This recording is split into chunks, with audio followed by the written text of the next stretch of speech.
안녕하세요. 처음교회 성도 여러분 반갑습니다. 김관훈 목사입니다. 오늘 눈곱 큐티 좀 늦었는데요. 함께 하도록 하겠습니다. 늦잠을 자서요. 아침에 했어야 되는데 오늘 하게 되었습니다.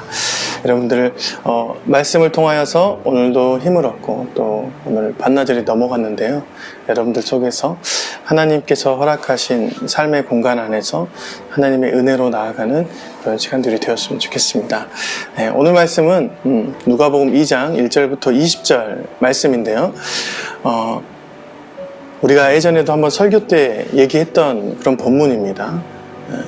본문인데 누가복음 2장 1절부터 20절 말씀에서 마리아가 아이를 낳았을 때 아기 예수를 낳았던 그 상황을 이야기하고 있습니다.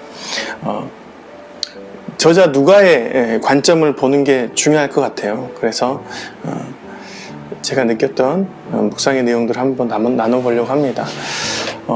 우선 가이사 아구수도가 영을 내려서 천하로 다 호적하라 하는 그런 상황이 있었죠. 이 호적할 때 모든 사람이 각 고향으로 갔어야 됐어요. 근데 요셉도 다윗의 집 족속이어서 갈릴리 나사렛 동네에서 유대를 향해 베들레헴이라는 다윗의 동네로 갔다라고 4절에 나와 있습니다. 베들레헴으로 마리아와 함께 요셉이 약혼한 상태였기 때문에 간 것입니다. 그때 성령으로 잉태된 상태여서 마리아와 함께 가게 되었죠.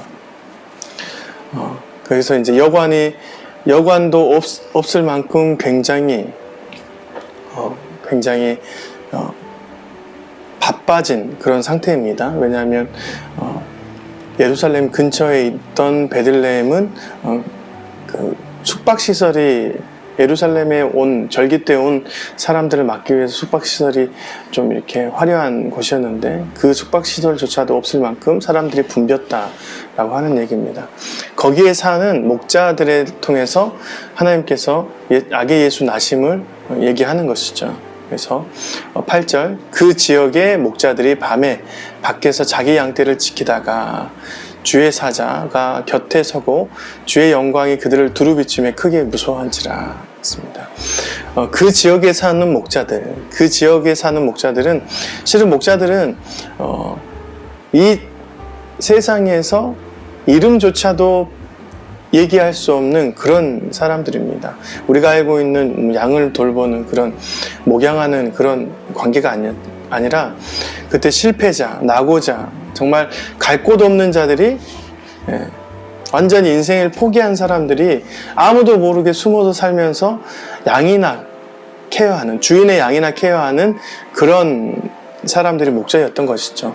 베들레헴이라 거하는 그 화려한 도시에, 화려하다고 말하면 좀 그렇지만 좀 이렇게 지금 막 사람들이 북적북적 거리는 그런 도시에 목자들이 밤에 자기 양떼를 칩니다.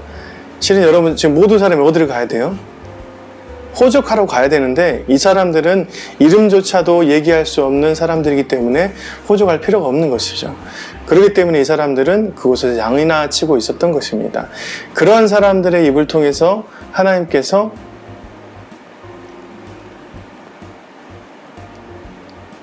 아기 예수의 나심을 탄생을 해주는 것이죠. 여러분, 아기 예수 탄생은 큰 영광의 날입니다. 그리스도가 온 날이죠. 그런데 여러분, 특이한 게 있습니다.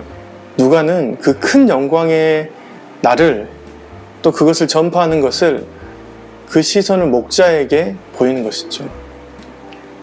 오늘은 실은 이 본문이나 누가복음 안에서는 남자 요셉도 잘 보이지 않아요. 그때의 초점이 목자에게 갔었고 이 목자의 초점이 마지막에 어떻게 되냐면 쭉 가보면 18절 듣는 자가 다 목자들이 그들에게 말한 것을 놀랍게 여기니라 마리아는 이 모든 말을 마음에 새기어 생각하니라. 목자들이 20절 목자들은 자기들에게 이르던 바와 같이 듣고 본 그 모든 것을 인하여 하나님께 영광을 돌리고 찬송한다. 여러분 시선을 보니까 목자를 통해서 여인에게 시선이 돌아갑니다. 여러분 유대인 땅에서 목자와 여인은 실은 사람들이 관심 없는 그런 대상이었죠. 그런 대상을 통해서 하나님의 메시지가 전달되어진다라는 것입니다. 하나님의 메시지가 그런 목자를 통해서 오늘 저자가 되어서 이제 얘기를 하는 거잖아요. 우리가 이제 오랫동안 성경을 봐서 그렇지, 그때 시절의 목자는 실은 목자가 얘기해? 하면서 별로 사람들에게 좋은 인상을 주지 못했을 상황입니다. 네. 이 책을 읽는 그 사람들의 시선은 굉장히 모호했을 것입니다.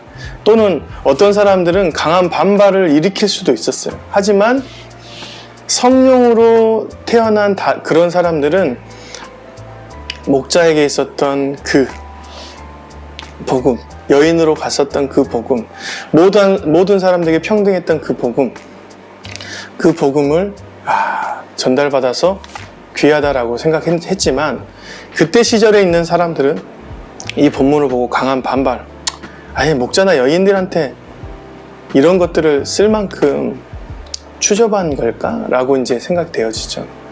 그래서 오늘 본문에서 참 중요한 메시지가 있습니다. 12절 말씀, 목자에게 나타난 천사가 이렇게 합니다. 11절부터 한번 읽어볼게요. 오늘 다윗의 동네에 너희를 위하여 구주가 나셨으니 곧 그리스도 주시니라. 너희가 가서 강보에 쌓인 구주를 누워 있는 아기를 보리니 이것이 너희에게는 표적이니라 하더라. 네.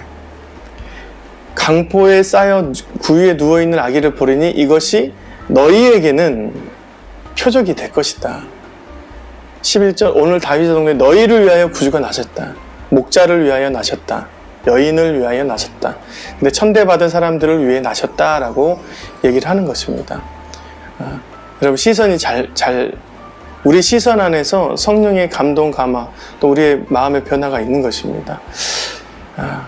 우리가 책을 보거나 어떤 상황을 보거나 했을 때 그 사람의 신빙성을 보는 경우가 많이 있어요. 또 그 사람의 저자의 권위를 보는 경우가 많이 있습니다. 하지만 오늘 이 목자가 한 복음, 여인이 전해준 이 복음을 보고 사람들이 복음이네라고, 정말 놀랍네라고 생각했을 것은 굉장히 난무합니다. 누가가 큰 시험대를 올려놓은 것이죠. 하지만 하나님께서 목자의 입을 통해서 나오는 그 복음을 온전하게 세상에 전달시켜서 정말 수많은 사람들에게 이 목자를 통해서 했던 그 복음이 사람들에게 전해졌다. 여성인 마리아가 아이를 낳고 그 아이가 정말 예수 그리스도가 되어진다라고 전해진 그 사건 자체가 하나님께서 굉장한 기적을 일으켜 주신 것입니다.